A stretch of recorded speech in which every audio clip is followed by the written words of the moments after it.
Hello दोस्तों, आप सभी को जय मसीह की। आज मैं आपसे मिलाऊंगा एक कट्टर हिंदू भाई से। उस कट्टर हिंदू भाई का गवाही मैं आप लोगों को सुनाऊंगा। वो काली पूजा करते थे और अपना जीव को काट कर खून का बलि देते थे उन्होंने।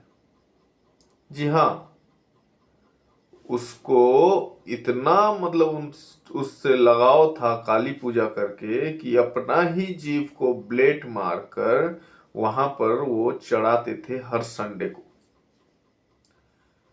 एक बार ऐसे हुआ कि उनका पेट में दर्द होने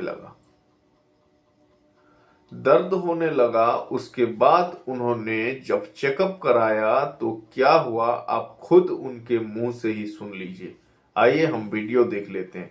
वीडियो को पूरा देखना, लाइक करना, शेयर करना और कमेंट करके। तो आप वैसे क्रिश्चियन फैमिली में ही पैदा हुए या हिंदू या किसी और धर्म से आते मैं हैं? सर क्रिश्चियन फैमिली से पैदा नहीं हूँ, मैं हिंदू फैमिली से हूँ। अच्छा, और मैं कन्वर्ट हुआ हूँ आज से 20 साल पहले। 20 साल पहले? हाँ जी। क्यों आप कन्वर्ट हुए? क्या लालच था? मेरे एक जीवन की गवाही है बहुत बड़ी। अच्छा बताएं। और मेरे जीवन की गवाही है कि मैं बहुत पूजा पाठ करता था शुरू से। ठीक है। और मैं 8वें दिन अपने जीव में ब्लेड मार के काली को खून चढ़ाता था। अच्छा। और बहुत पूजा पाठ करता था। 8वें दिन क्या करते थे? संडे के दिन मैं काली को, काली माता को खून चढ़ाता था अपनी जिम में ब्लेड मार के। अच्छा। भेंट देता था, जोत पे चढ़ाता था। अच्छा। और मैं पूजा पाठ बहुत करता था। जिम में ब्लेड मार के? जीभ अपनी जीभ? अच्छा, जीभ पे ब्लेड मार के। ओके। जीभ पर ब्लेड मार कर तब मैं खून चढ़ाता था उस जोत पर। अच्छा। और मैं पूजा पाठ करता था। यहाँ पर मैं आप लोगों के साथ एक वचन शेयर करना चाहूंगा। पहला कुरिन्थियों की पत्री 10 अध्याय उसके 20 वचन पर इस प्रकार लिखा हुआ है, नहीं वरन यह कि अन्य जाति जो बलिदान करते हैं वे परमेश्वर के लिए नहीं परंतु दुष्ट आत्माओं के लिए बलिदान करते हैं, और मैं नहीं चाहता कि तुम दुष्ट आत्माओं के सहभागी हो। तो मेरे भाइयों, पौलुस क्या कहते हैं? अन्य जाति जो बलिदान करते हैं वो परमेश्वर के लिए नहीं वरन दुष्ट आत्माओं के लिए है। प्रभु यीशु मसीह स्वर्ग को छोड़कर इस धरती पर आया और मनुष्य जाति के लिए एक बार बलिदान हुआ और कोई बलिदान नहीं बचा है। ये जो बलिदान चढ़ाते हैं ये सब व्यर्थ है। आइए हम गवाही सुनते हैं। बहुत ज़्यादा करता था, मगर मेरे पेट में दर्द होता था। और फिर हमने डॉक्टर को दिखाया तो उसमें पथरी बताई। ठीक है। और पथरी निकली सर 250 ग्राम की मेरे पेट के अंदर। तो डॉक्टर ने बोला बचेगा नहीं। मगर परमेश्वर की दया मुझ पर हुई कि मैं परमेश्वर को नहीं जानता था मगर वो मुझे जानते थे। उन्होंने मुझे बचाया। फिर उसके बाद में मैं फिर भी पूजा पाठ बहुत करता रहा। और मेरे क्या हुआ कि दोनों किडनियों में खराब हो गई। एक किडनी तो पूरी खराब हो गई और दूसरी में भी गलाब हो गया, जिसमें कि 1.5 इंच का जख्म हो चुका था।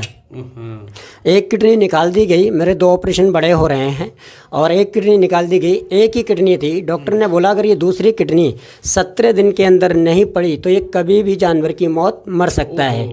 और आज से 20 साल पहले सर पैसे की अहमियत आप समझ सकते हैं। और हमारे पास में 3.5 लाख रुपए 4 लाख रुपए नहीं था कि हम ऑपरेशन फिर कराएं और फिर से हम किडनी डलवाएं। और ना ही कोई हमारे गेस्टों में था कि कोई हमारी हेल्प कर सकता था। तो हमने सोचा भी तो मरना है, मतलब रिश्तेदारी में भी कोई नहीं कर सकता? कोई भी नहीं कर सकता था सर इतने पैसे की मदद। तो हमने सोचा अब तो कोई है नहीं, अब तो मरना है। तो मैं बड़ा परेशानी में बाहर बैठा हुआ था और एक बहन आई और उसने मुझे प्रभु यीशु मसीह के बारे में बताया। और उसने कहा कि भैया आप परमेश्वर पे विश्वास करो तो परमेश्वर आपको आशीष देगा। मैंने बोला क्या आशीष देगा परमेश्वर? तो उन्होंने बोला जो भी आपको चाहिए वो देगा परमेश्वर, मांगना। तो मैंने बोला मुझे ज़िंदगी चाहिए, मैं मरने वाला हूँ, क्या परमेश्वर देंगे? उन्होंने बोला हाँ भैया देंगे, परमेश्वर आपको चंगा करेंगे अगर आप बीमार हैं तो। मैंने उनको सारी डिटेल बताई दोबारा से। तो उन्होंने बोला भैया आप विश्वास करिए। तो मैंने बोला अगर यीशु मसीह सबको चंगा कर सकता है तो हॉस्पिटल और डॉक्टर की दुकान बंद हो जानी चाहिए, यीशु मसीह सबको चंगा कर देंगे। तो उन्होंने एक बात बोली, भैया देखिए वो आप ठीक कह रहे हैं मगर डॉक्टर का काम डॉक्टर करते हैं और परमेश्वर का काम परमेश्वर करते हैं। और ये बात मेरे दिल को छू गई और उसी दिन से मैं चर्च में जाने लगा। और पादरी साहब ने बोला जिसकी जो प्रॉब्लम हो वहाँ दर्द जो भी प्रॉब्लम है अपना हाथ रख लें। मैंने भी अपना हाथ बढ़ा के किडनी पे रख लिया। उस दिन से लेकर आज मुझे 20 साल प्रभु में हो गई है। ना तो मेरी किडनी चेंज हुई है, ना निकली है, और मेरे बड़े 2 ऑपरेशन भी हो रहे हैं। देखिए ये सबूत के साथ है। कोई यहाँ पर 2 बड़े ऑपरेशन भी हो रहे हैं। ये काय के ऑपरेशन हुआ आपके? ये पहला मेरा पथरी थी, दूसरा मेरी किडनी निकाली गई। अच्छा, जो खराब हो गई थी। ओके, हाथ उठाइए। ओके, देख सकते हैं आप। तो ये कोई बंडल नहीं है, किडनी निकाली गई। और उसके बाद में मैंने, जब मेरे दर्द बंद हो गया तो मैंने सोचा दर्द कैसे बंद हो सकता है मेरे। और मैंने कुछ समय के बाद में मैं रजिस्टर में टिक मारता था कि 17 दिन में तो मरना ही है, मगर बराबर चर्च जाता था। और जब मैंने देखा कि मैं मर ना जाऊं तो मैं देख लूं कितना समय हो गया, और जब मैंने वो टिक गिनी तो 90 टिक हो चुकी थी। और मैं बहुत खुश हुआ। और मुझे ज़्यादा कुछ नहीं आता था, ना प्रार्थना करनी आती थी, ना कुछ आता था, मगर मैं हालेलुया हालेलुया बोलने लगा। परमेश्वर का धन्यवाद करता हूँ। और परमेश्वर ने आज तक वो मेरी ज़िंदगी में 17 दिन नहीं आने दिए, जहाँ की मुझे 17 दिन में मरना था। 17 दिन डॉक्टर ने बोले थे? हाँ जी। और 90 तक टिक लगा दिए थे? मैं 90 तक टिक मारता गया। आज 20 साल हो गया। प्रभु ने मुझे सलामत रखा। यहाँ पर मैं आपसे एक और वचन शेयर करना चाहूँगा। गवाही अभी खत्म नहीं हुआ, आगे और है। यूहन्ना रचित सुसमाचार 11 अध्याय उसका 25 और 26 वचन को हम पढ़ेंगे। वहां पर इस प्रकार लिखा हुआ है, यीशु ने उससे कहा, पुनरुत्थान और जीवन मैं ही हूँ। जो कोई मुझ पर विश्वास करता है वह यदि मर भी जाए तो भी जिएगा, और जो कोई जीवित है और मुझ पर विश्वास करता है वह अनंत काल तक ना मरेगा। क्या तू इस बात पर विश्वास करती है? मेरे भाइयों, ये बात प्रभु यीशु मसीह किससे कह रहे हैं? मार्था से, जिसका भाई मरकर 4 दिन हो चुका है।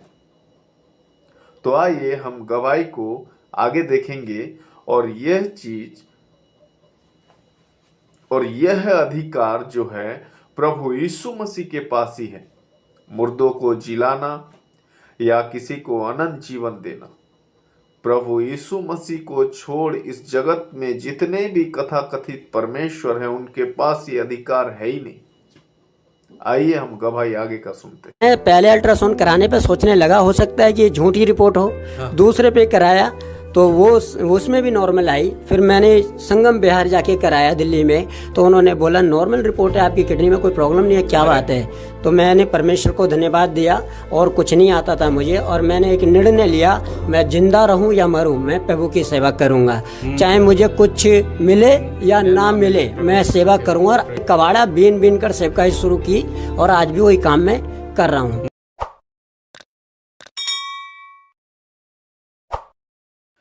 हम किसी धर्म के विरोध में नहीं हैं, जो सच्चाई है उसे हम बता रहे हैं।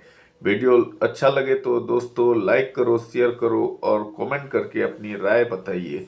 कमेंट जरूर कीजिए भाइयों, ताकि मोटिवेशन होकर हम और भी नई नई वीडियो आपके लिए बनाने पाए। जय मसीह।